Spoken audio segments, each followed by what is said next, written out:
This is Praios and I'm a professional gambler. Today we will talk about the top 5 signs when it's time to bail on your bluff in poker. Long time no see, had not much time to stream lately, but I will be back now and hopefully more frequently. Yeah, I'm not unprepared this time. We will watch Phil Galfond's video and his opinion and his thoughts and advice later. But now, before I started the video, I thought about it for like 5 minutes, and these are my tips on how to learn when to bluff and when to give up on a bluff. First and foremost, GTO is an important building block of your poker skills, and I recommend for Pot Limit Omaha to use either PLO Vision or PLO Trainer. And in these you can learn which combos to bluff, which not to bluff and stuff. And obviously Holdem Manager, which is a poker tracking tool that's also providing a heads up display while you are playing. This could also help you a lot. For example, if you see someone who has basically no fold to continuation bet on the river, you probably should bail on the bluff. You will find all the links to the programs mentioned below. Anyways, let's now come to the other 5 points I made up, and afterwards we will listen to Phil Galfond.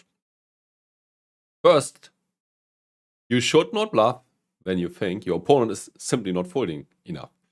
It could be the case that he's on tilt and therefore most likely not folding, or that your image is in a way that people think that you are a maniac and bluff way too much, and then you should also not bluff. Or he could be a calling station, and yeah, then it's probably smart to bail on the bluff.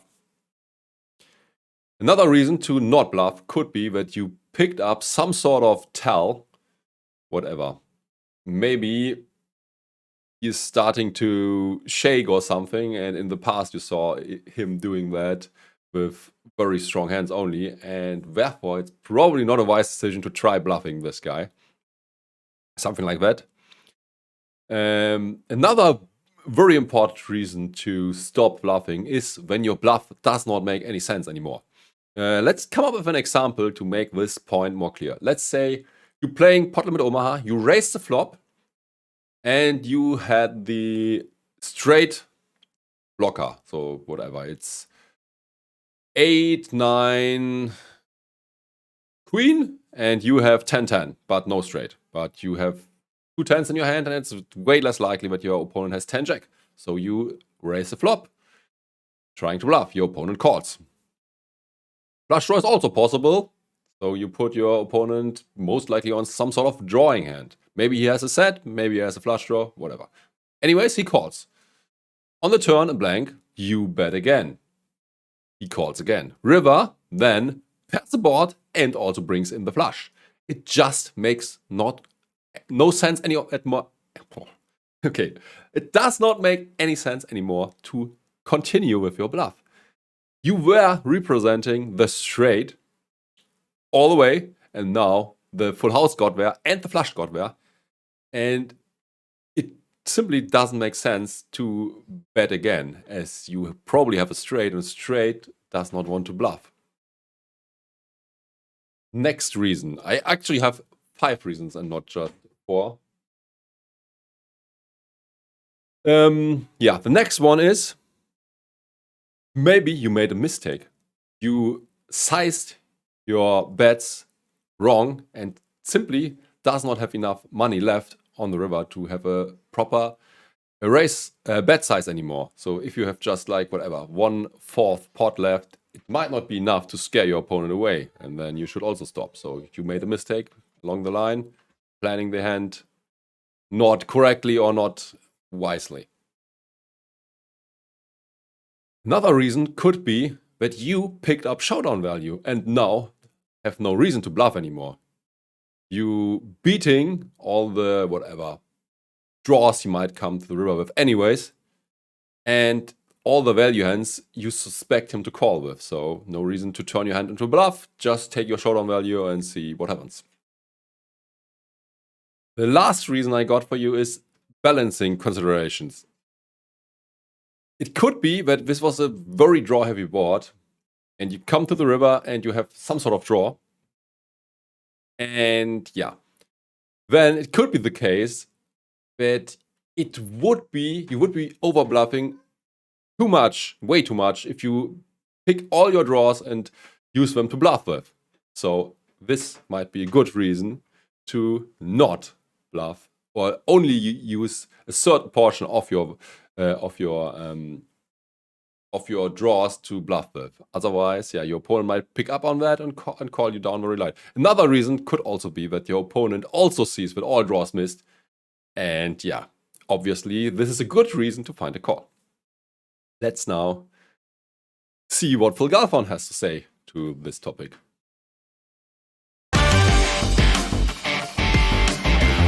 All right, Phil, it's another top 5. You've never heard this before. Let's see what you can make out of it. Top 5 times to bail on a bluff. All right, top 5 times you should bail on a bluff. It's a good one, Thomas. So number 1, a lot of draws have missed.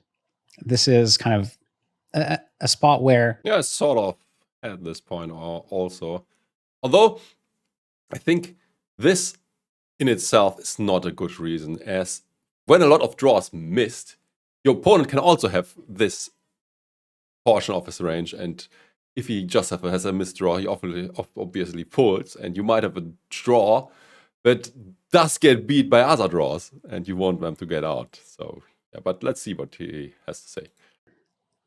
On average, people are expecting you to bluff. So you check call flop on queen 9-6 with 2 spades, and the turn is a deuce. It goes offsuit deuce. It goes check check. River's an offsuit 3, and you bet, or you're considering betting. This is a spot where Jack 10 has missed, 10-8 has missed, 7-8 has missed, King 10 has missed, flush draws have missed. I could have listed more straight draws. There are more out there. You can figure them out. So many draws have missed that, you know. Oh, we have almost the same shirt. Yeah. If you bluff with all of them, you're going to have too many bluffs. And actually, what ends up happening usually is that people, because of that, people overcall the river in that spot. Yeah, I think balancing consideration would be the better headline for the first point, and not too many draws missed. Because you obviously have to bet with some of your missed draws. Otherwise, your opponent might recognize at some point that you are never bluffing in this spot. So, yeah, keep that in mind.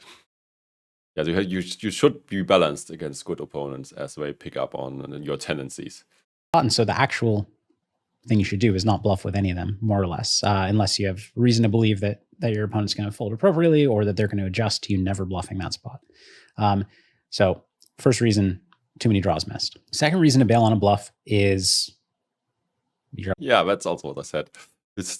If you have proper game selection and table selection, you obviously will play against a lot of bad players too. And bad players usually, or very often, are like the loose passive calling station type guy. And these guys are not a good target for your bluffs. Up against somebody who likes to call. This is it's almost a topic for a whole video, but I'll just sum it up quickly. It's important to, like, when profiling players, figure out what people love to do, like to do, hate to do, are afraid to do.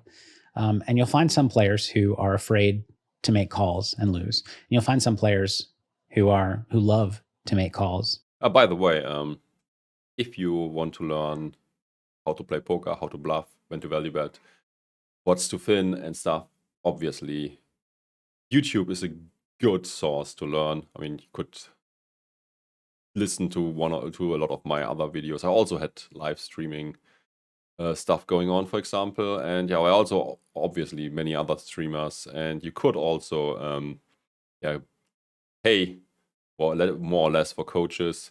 These videos are usually going more in depth, and yeah, but unfortunately they are not cheap.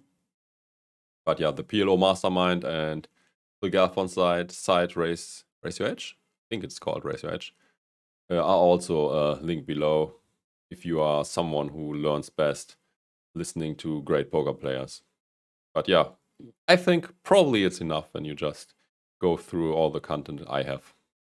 Just in case you want to spend some money, and also give me some money for my affiliate links. It's the same price. I just get a piece of it. So don't get me wrong. Not affiliate. I mean, I'm affiliated, but don't have a piece or something on the sides of these two guys. Phil Galfond, by the way, runs one of them, if I didn't mention. And who are afraid to fold the best hand.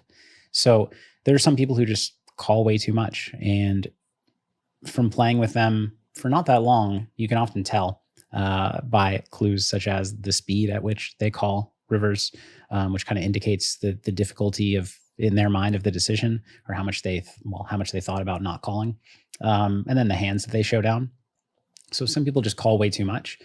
And, you know, if you're up against somebody who's going to call 75% of the time when you bet big on the river, you just can't bluff. I don't care what theory says, what a solver says, you're going to lose money bluffing. So just yeah, great point. Many people are too dependent on solvers nowadays. And yeah, if someone just calls too much, don't use the GTO ranges, obviously. Just value bet him very thinly and basically don't bluff him, or do very, very little bluffing only against this type of guy. Don't do it. Unless you're playing with this person for a long enough time and you think they're actually going to notice that you've given up on enough bluffs and they're going to actually start folding, then you know, occasionally bluff. But yeah, just don't do it. Good point. Number 3, you are losing a lot of money at the time, and or have shown down a lot of bluffs. So this is 2, but I'm going to put them together. Yeah, this sort of image considerations, I guess. Because basically, number 3 is people are going to perceive you. Text says you are perceived as bluffy. To be bluffy. In live poker, like some people, when they're losing, they adjust by tightening up and they actually don't bluff as much. They just wait for like good hands because they don't want to lose more. But on average, people who are losing tend to get looser. They tend to get splashier. Yeah, I think so too. On average, people get more splashy and yeah, try to lose their money even faster in case they are losing. And often the same guy might be tightening up and try to keep his money together when he is winning and has a big stake. Try to win more pots and make something happen. They try to Some friends of mine, when we have a poker game, always say "kasatsu" when someone has won a lot. Yeah, it means something like how do I translate that as best? Bank is closed or something. to recapture a win or get even, because that's how most players act. That's what most people assume that you're doing. So in a spot where you've been losing a lot, you just have to give up on a few more bluffs, I think, because on average, people are going to assume that you're bluffing more once you're down. And the same thing is true. You know, you've been at a table for a while. You've made 2 big river bets over the last hour. They were both bluffs. I mean, the way people kind of should adjust is actually probably to not call you next time, because most people make the right adjustment and underbluff. But actually the way people do adjust is they just are like, well, this guy bluffs a lot, so I'm going to call again. So number 3, if you seem like you're in the mood to bluff, or you have the image that you're very bluffy, bail.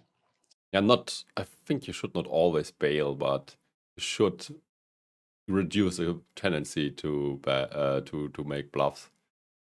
And it also always depends on your opponent. And yeah, some racks on the table who are also smart and know you, they might figure out that you are probably not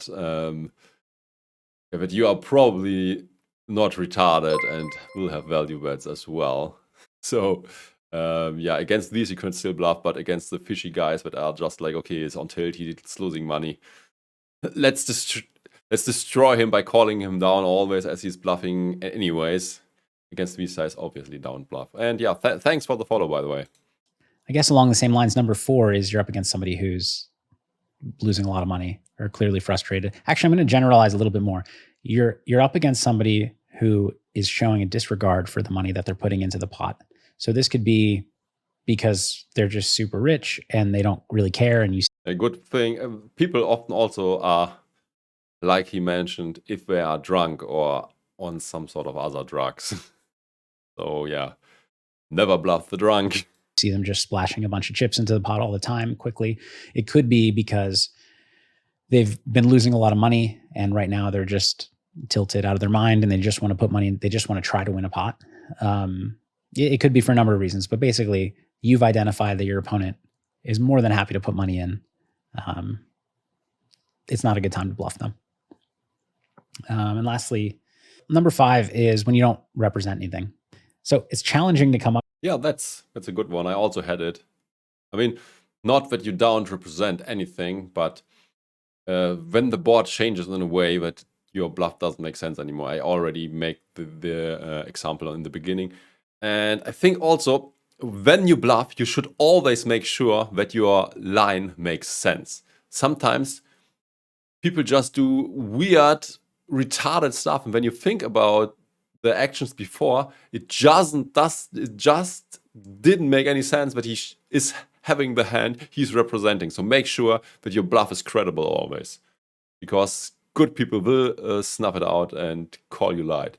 So against these type of guys, it would even be recommended to take weird lines with your value hands, because they will call you lighter, because they think something fishy might be going on. Up with a specific example of a time when you don't represent anything. But essentially there are some spots in poker that come up where you're not supposed to have a raising range, or you're not supposed to have a betting range, or, you know, the entire range that you were playing for value because of the turn or river that hit can no longer value bet. Like there are spots that come up where, you know, you're representing a set and then a straight and a flush come on the turn. And yes, you can have those straights and flushes, but the way that you're supposed to play is actually to check everything, including your straights and flushes, because you need to protect the part of your range that are sets that have now been devalued. So there are times like that. There are a lot of times in poker where in theory, you're just not supposed to bet anything, or you're not supposed to raise anything because of the makeup of your range.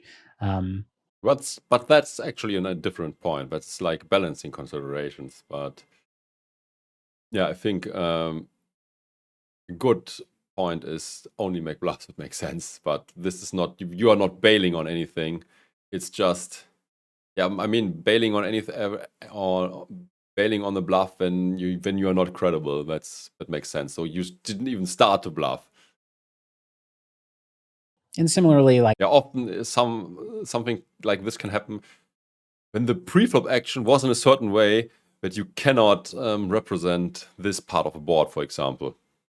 Like there are some very obscure spots that come up where like a lot of money's gone into the pot and you're very specifically repping like one hand or two hands. And then the board changes in such a way that those one or two hands wouldn't bet anymore. Now you need to stop betting because you're not representing anything. Obviously, this is very general advice, and be aware of the spots situationally and adjust to them in the moment. You know, sometimes you can't represent the hands you were representing, but you actually can represent the draws that have gotten there. Then you can go for it. But yeah, be aware of the spots where you're not representing anything, because people who hand read. Before we get to the last point, also consider to check out my other YouTube channel called Finance with Axel, where we talk about money, cryptocurrency, and investing. And if you're also interested in this topic, definitely check it out. Back to the video. They're going to know, and they're going to call you down. With all of that, before I go, I want to tell you that through the years of my career, and people I've talked poker with, coached, 95% of these people. Bonus is now the reasons why you are bailing. Don't bluff enough, and they look for these reasons, these 5 reasons to bail on a bluff, and they look for others. So please use caution in finding reasons to bail on your bluff, because more often than not, like if you're the average person bails on bluffs too frequently. And I think the key there is to be aware, like I talked about in I forget which number, but people who like to overcall, be aware of what at the poker table makes you uncomfortable, what scares you. If it's making a big bluff, or making a big semi bluff or whatever the case may be. Know that about yourself. Know that that makes you uncomfortable. You don't need to fix yourself. You don't, I mean, if you can make it so that it doesn't make you uncomfortable anymore, that's amazing. Most people can't do that. You don't need to do that necessarily. But what you need to do is know your bias and know that when you're in a river spot and you're thinking, should I bluff here or not? Oh, you know what?